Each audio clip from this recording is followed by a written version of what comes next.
یہ شخص جس نے باپ دادا تک پہنچ گیا نون لیگ پہ اور شریف خاندان پہ، یہ کس منہ سے نون لیگ سے ووٹ مانگے گا؟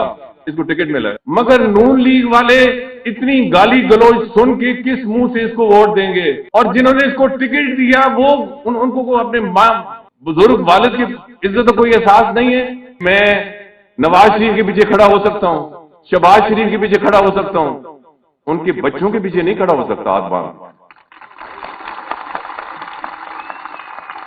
2 مہینے پہلے 3 مہینے پہلے کی بات، یہ سڑک پہ کھڑے تھے تو کہتے ہیں کہ ایک گاڑی آ کے میرے پاس رکی، انہوں نے کہا یہ ملک سعید نواز کا گھر ہے؟ انہوں نے کہا جی۔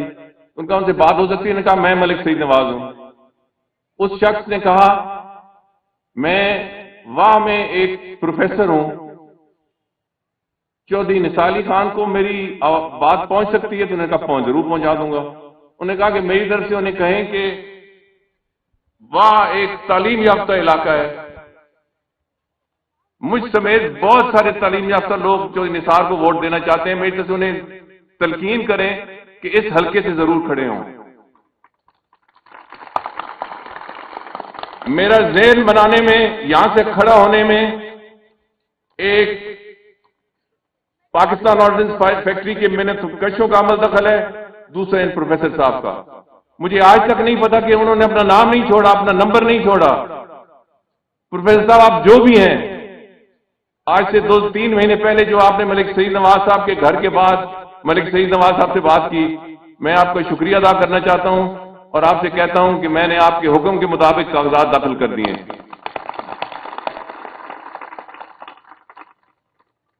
مجھے یہ بتائیں، اب میں وہ الفاظ استعمال نہیں کرنا چاہتا جو میرے مخالف نے نون لیگ کے بارے میں کہے، میں نہیں کر سکتا، مجھے شرمندگی ہوگی وہ الفاظ استعمال کر،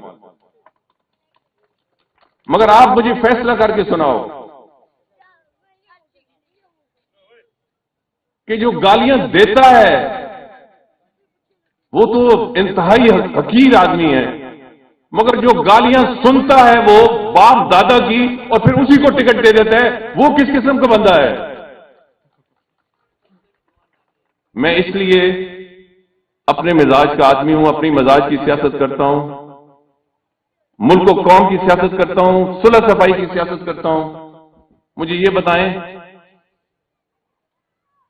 کہ یہ شخص جس نے باپ دادا تک پہنچ گیا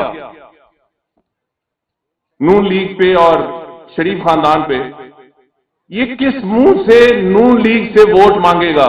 اس کو ٹکٹ ملا ہے، مگر نون لیگ والے اتنی گالی گلوچ سن کے کس منہ سے اس کو ووٹ دیں گے؟ اور جنہوں نے اس کو ٹکٹ دیا وہ ان کو اپنے ماں بزرگ والد کی عزت کا کوئی احساس نہیں ہے۔ میں نے تو صرف اتنا کہا تھا کہ میں نواز شریف کے پیچھے کھڑا ہو سکتا ہوں، شہباز شریف کے پیچھے کھڑا ہو سکتا ہوں، ان کے بچوں کے پیچھے نہیں کھڑا ہو سکتا۔ ہاتھ باندھ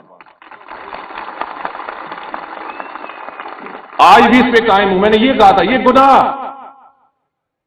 8 دفعہ متواتر ایم این اے بننے والے کو ٹکٹ نہیں دیا گیا، یہ تو گناہ تھا۔ اور جو ان کے باپ دادا کو گالم گلوچ کرے وہ اچھا ہے، اس کو ٹکٹ دے دیا گیا۔ مگر آپ فیصلہ کرو، واہ والوں، ٹیکسلا والوں،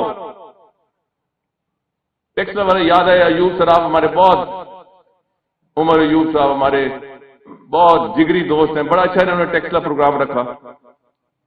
تو میں سب سے مخاطب ہوں کہ جو گالی دیتا ہے وہ تو انتہائی ذلیل آدمی ہے، مگر جو گالی کھاتا ہے اور پھر اس کو جی جی کرتا ہے وہ کیسا آدمی ہے؟ میں ایسے لوگوں میں شامل نہیں ہو سکتا۔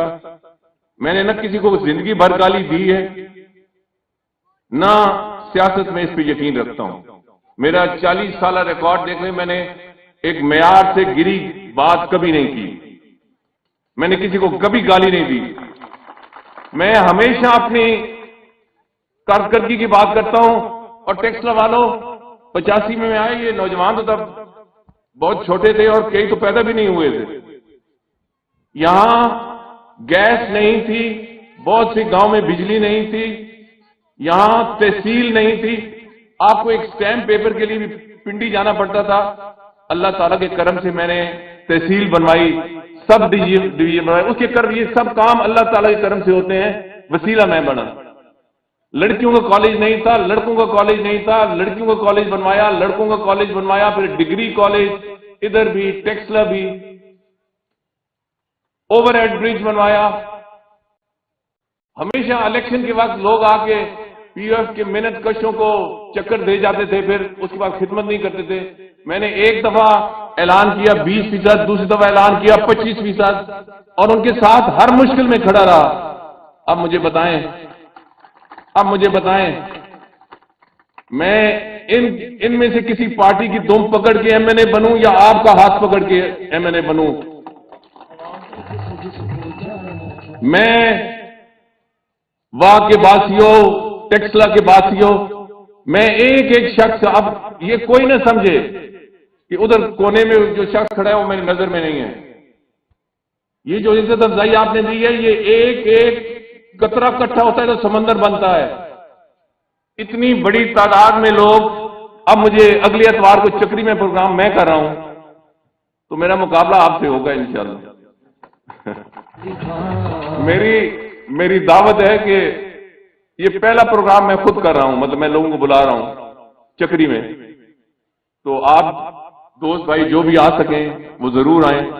مگر یہ جو عزت دی ہے آپ نے، یہ اللہ تعالیٰ کی دین ہے، اور یہ کسی عہدے سے بڑھ کے ہے، اور یہ جو پیچھے کو کونے پہ کھڑا ہے وہ میرے لیے سب سے زیادہ افضل آدمی ہے، کیونکہ یہاں ایسے لوگ ہیں جو کبھی میرے سامنے نہیں آتے، کبھی کام نہیں کہتے، مگر جب ان کا ہاتھ اٹھتا ہے تو میرے ٹھپا لگاتے ہیں۔ میں آپ کا شکریہ ادا کرتا ہوں۔ عزت تو اللہ تعالیٰ سے ملتی ہے، وَتَعِزُّ مَن تَشَاءُ وَتُذِلُّ مَن تَشَاءُ۔ وسیلہ آپ لوگ بنتے ہیں، غریب لوگ بنتے ہیں، اور میری مثال یہ ہے جو میری کہ غریب آدمی جب آپ کا ہاتھ پکڑتا ہے وہ نہیں چھوڑتا جب تک آپ نہ چھڑوائیں۔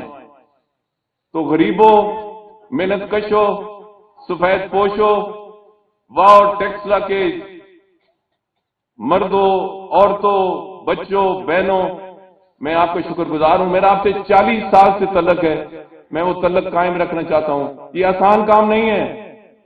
آپ میرے آبائی حلقے میں جائیں، آبائی وہ ہوتا ہے جہاں بندہ پیدا ہوا ہو، چکری والا حلقہ، وہاں دیکھیں اللہ تعالیٰ کی مہربانی سے 1 میں چل رہا ہے مسئلہ۔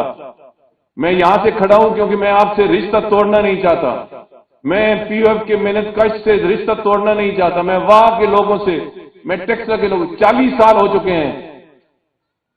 میری آپ سے گزارش ہے کہ آپ نے بھی نبھانا ہے 8 فروری کو۔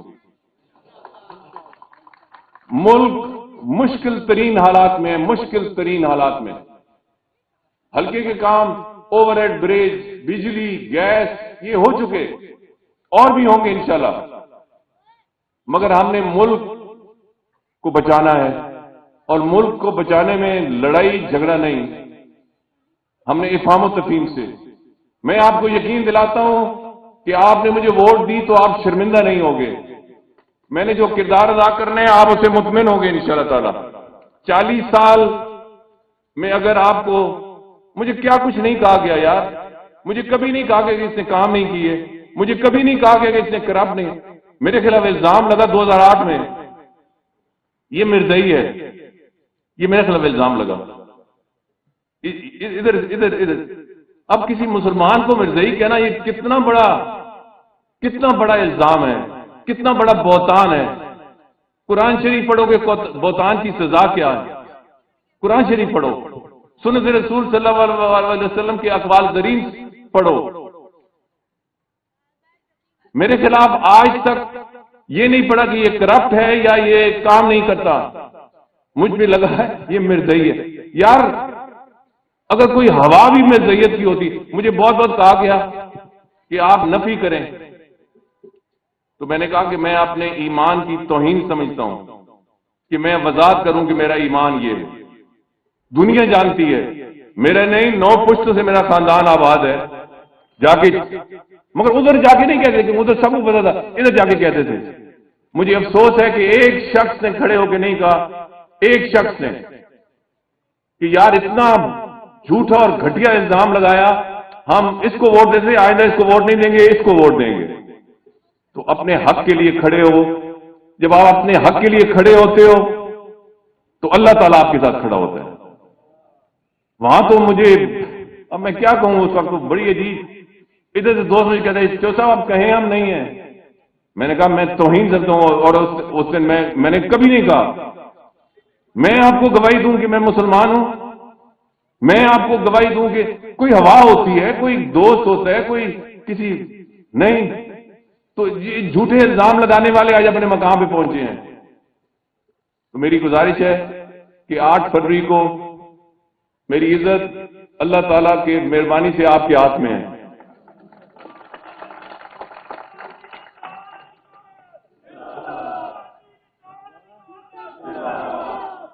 میرے بھائیوں, ملک میں مشکل ترین وقت ہے.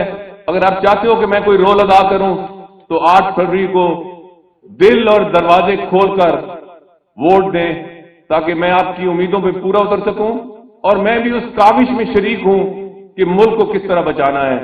آپ ووٹ دے کے شرمندہ نہیں ہوں گے. انشاءاللہ تعالی آپ چھاتی پھیلا کے پھر سکیں گے کہ ہم نے اس شخص کو ووٹ دیا.